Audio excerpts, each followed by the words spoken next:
Escravo precisa de reconhecimento, caramba! Ao contrário de vocês, a minha Bíblia não tem apenas uma página. E aí eu cruzo os meus braços e espero essa turminha aí do oba-oba vir me contraditar. Eu recebi várias mensagens de irmãos queridos, seja no WhatsApp ou até mesmo no Messenger, para discorrer um pouquinho sobre essa questão dos gafanhotos, né? O que seria isso, PH? Seria alguma profecia apocalíptica se cumprindo? Ou seria o próprio juízo de Deus despejado sobre os homens? Não esqueça de deixar o seu like, verificar a sua inscrição e também deixar o seu comentário, que é de suma relevância aqui para o nosso canal, tá bom, meus irmãos? Meus irmãos, eu conversava com uma moça lá no Messenger, né, sobre essa questão. Inclusive, eu argumentei com ela que qualquer coisa que estoura na mídia, os terrólogos futuristas de plantão já tentam linkar com as profecias bíblicas, com Mateus 24, por exemplo, com o livro do Apocalipse também, e simplesmente se estoura algo, eles já dizem, olha, é o fim do mundo, né? Alguns postam, inclusive, o texto, né, o célebre texto do sermão profético de Jesus, de Mateus 24, dizendo que, olha, as profecias de Mateus 24 estão se cumprindo. Então, as profecias de Mateus 24 já se cumpriram no tempo e numa era da história da humanidade, tá bom? Eu não vou discorrer aqui, já visto, eu tenho uma série de vídeos onde trato de forma bem detalhada, expositiva, versículo por versículo de Mateus 24, mais de 2 horas de exposição, você pode verificar e pesquisar aqui no nosso canal, tá bom? O fato curioso é que quando, já abrindo parênteses, já que estamos falando de Mateus 24, quando os discípulos de Jesus fazem aquelas perguntas, né? Dize-nos quando serão estas coisas, que sinal haverá da tua vinda e do fim do mundo? Essa expressão mundo, que foi traduzida para o nosso português, né, como mundo, no texto grego koiné, aparece como a palavra grega aionos, ok? Existe uma palavra grega no texto grego, na língua grega, para mundo, e a palavra grega cosmos. Então, alguns tentam dizer, olha, é o fim do mundo porque Mateus 24, os vaticínios proféticos de Jesus ali estão se cumprindo. Não, eles já se cumpriram. Mas Jesus fala sobre, os discípulos perguntam sobre o fim do mundo. A tradução foi fim do mundo, mas no texto grego original, que o Novo Testamento foi escrito, não aparece a palavra grega cosmos, que é traduzida sempre para o nosso português como mundo. Mas aparece a palavra grega aionos, e aionos não significa mundo.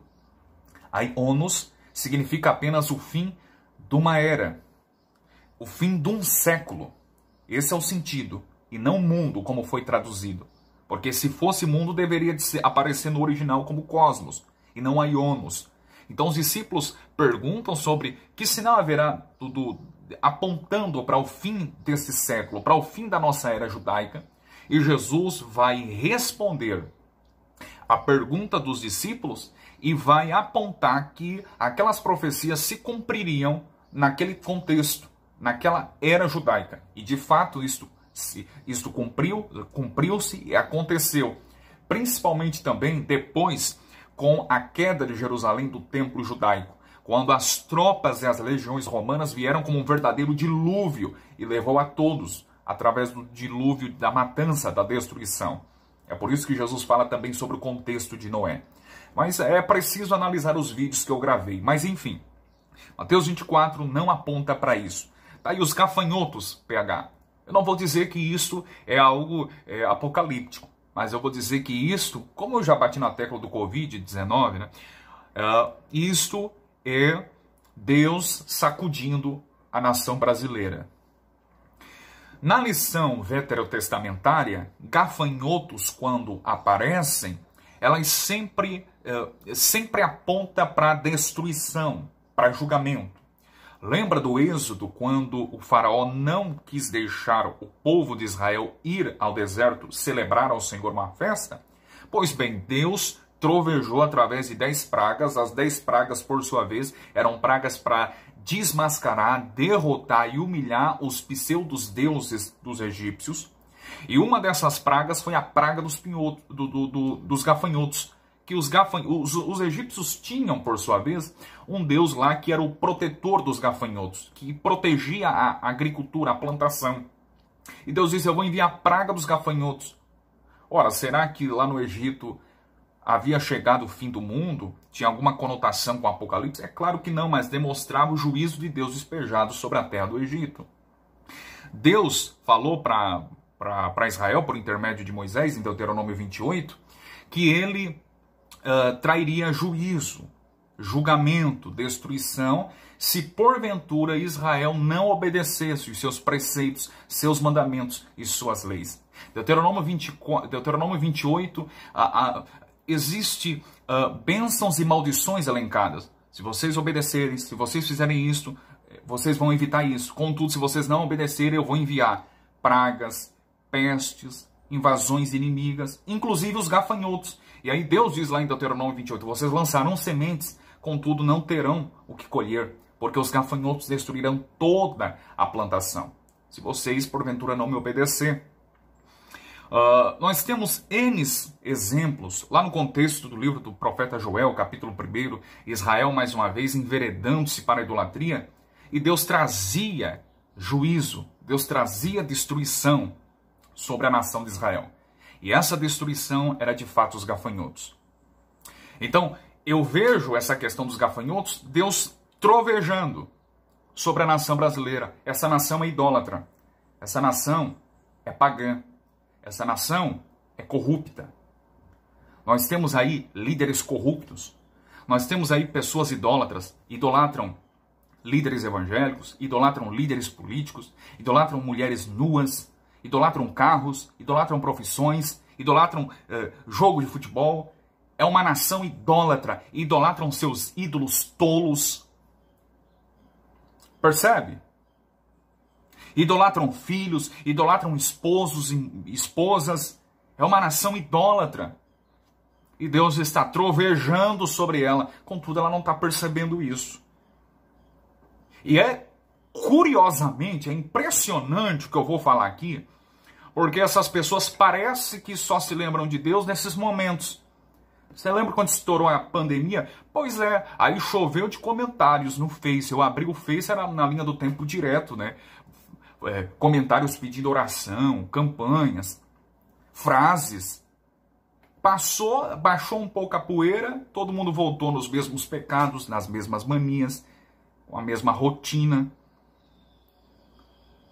Não tem mudança. Agora está vindo essa questão aí da praga dos gafanhotos, e mais uma vez as pessoas agora vão se apegar em Deus. Vocês precisam tomar vergonha na cara, como eu já falei aqui algumas vezes. Vocês precisam tomar vergonha na cara. Percebe? Então, os gafanhotos, eu não vou argumentar em outro sentido. Eu não vou dizer, olha, é o fim do mundo, porque a minha escatologia não é a escatologia popularmente defendida aí por esses teólogos, tá bom? A escatologia é diferente. A minha escatologia não é uma escatologia também de derrota. A minha escatologia é uma escatologia vitoriosa e triunfante. Eu vejo que o mundo não vai caminhar, ou não está caminhando, para coisas piores. Eu vejo que há melhorias. PH, mas tem apostasia. A apostasia sempre houve, meu amigo, em toda a história da igreja. Lá nos dias de Paulo, Himeneu e Fileto, Alexandre Latueiro, judeus apóstatas. Sempre houve história em toda a história da igreja. Há esfriamento espiritual. Sempre houve em toda a história da igreja. O fato é que a apostasia sempre existiu, existe e sempre existirá. Você é um apóstata? Eu não sou um apóstata. Creio que você também não é. Então, a apostasia deixa o colega, o vizinho do lado se apostatar. Mas você não está crente em Deus, você não está fervoroso em Deus, não está lendo Bíblia. Pensa numa apostasia em cristãos que estão sendo martirizados agora. No Egito, China, Iraque, Sudão, Nigéria. Vai lá para aqueles países. Onde é que tem apostasia por lá? Onde cristãos estão sendo mortos, torturados por amor ao evangelho. Há um avivamento por lá, não há apostasia. O Brasil, apostasia. Apostasia, claro que tem. Esfriamento, claro que tem. Mas vocês não percebem o despertamento espiritual que muitas igrejas, muitas pessoas estão experimentando? Inclusive, principalmente com essa nova promulgação do calvinismo, que está estourando aí muitos jovens, principalmente o público jovem está sendo despertado, está imigrando, está migrando para igrejas históricas, reformadas, saindo de movimentos pentecostais e neopentecostais. Ora, isso não é avivamento? Isso não é despertamento? Percebe? Então eu penso que nós estamos caminhando numa escatologia vitoriosa, triunfante. Não numa escatologia aí decadente. Não.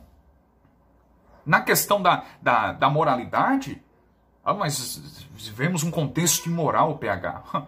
Mas pega o contexto do século I para você ver. Escravidão, imperadores castrando meninos, como o imperador depravado e endemoniado Nero César castrou um menino e professava publicamente sua prática da homossexualidade, tratava o garoto como sendo sua própria esposa. O contexto do século I, se você vivesse, você ia enlouquecer. Que era um contexto pior do que estamos vivendo. Pega o contexto lá do século I. Então, no século XXI, nós estamos caminhando para uma escatologia vitoriosa. A praga dos gafanhotos é só mais um sinal do juízo de Deus, da destruição sobre essa terra rebelde, sobre essa terra corrompida pelo pecado, amante dos prazeres. Em 1866, na Argélia, já houve uma infestação, uma praga de gafanhotos. E a nuvem de gafanhotos foi tamanha que 200 mil pessoas morreram de fome nas semanas seguintes, porque a infestação, a nuvem negra de gafanhotos foi tão grande que toda a plantação foi consumida pelos gafanhotos. Ora, lá naquele contexto, daquele século, já era um sinal do fim do mundo, do Apocalipse? Eu creio que muitos crentes naquele contexto lá de 1866 já pensavam, olha, isso é... Desculpa, isso é Apocalipse se cumprindo, isso é Mateus 24 se cumprindo. Não. Quer dizer que Deus usa a sua natureza, Deus usa os animais para trovejar sua justa ira sobre a impiedade dos homens. Romanos capítulo 1 destaca. Ele fez isso para balançar, por exemplo, com o profeta Jonas. Depois que ele pregou a grande e portentosa cidade de Nínive, ele assentou-se debaixo debaixo de uma árvore, tá bom? De uma boboreira, para ver a destruição de Nínive. Deus enviou um verme que consumiu a planta morreu. Jonas indignou-se por causa da planta que havia morrido. Mas Deus percebe o controle soberano, absoluto e exaustivo de Deus sobre a sua natureza, inclusive sobre animais, sobre insetos. Deus mandando verme para destruir plantas. Deus faz isso, Ele está no controle soberano sobre tudo, sobre todas as coisas. A questão dos gafanhotos que nós estamos vivendo, a questão dos gafanhotos, eu não vou linkar com o Apocalipse, mas eu entendo sim que é Deus trovejando a sua justa ira. E a natureza gemendo, conforme Romanos capítulo 8 destaca, para que o Criador troveja a sua justa ira. A terra foi amaldiçoada, conforme Gênesis 3, por sua culpa, pecador. Lembra, lá no Éden você caiu e eu também, e a terra foi amaldiçoada, e hoje Deus usa a natureza para trovejar sua justa ira sobre nações ímpias, pagãs, idólatras e rebeldes. Ok, meus irmãos? Esta é a minha posição e meu comentário. Não esqueça de deixar o seu like e compartilhar os nossos vídeos. Tá bom? Abraço.